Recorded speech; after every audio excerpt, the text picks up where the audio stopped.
నాలాంటి తప్పు మీరెవరు చేయకండి అంటూ ఎమోషనల్ అవుతూ వచ్చేసిన నాగార్జున. అయితే నాగచైతన్య ఒక అమ్మాయిని ప్రేమిస్తున్నాను అని చెప్తే ఇక నాగార్జున ఆలోచించకుండా కూడా తీసుకురా పెళ్లి చేస్తా అని చెప్పారంట. ఇక వారిద్దరికి పెళ్లి చేశాక ఫస్ట్లో ఎంతో అన్యోన్యంగా ఉన్న వీరిద్దరి మధ్య గొడవలు రావచ్చి విడిపోయారు చైతన్య శామ్.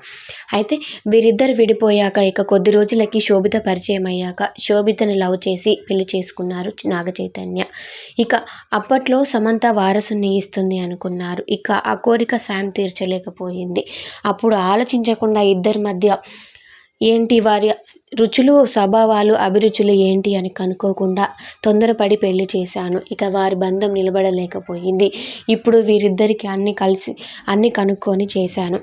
వీరిద్దరు ఒకరికొకరు అన్నట్టుగా ఉంటారు. ఇక త్వరలో నా ఇంటికి వారసుని కూడా ఇవ్వబోతున్నారు.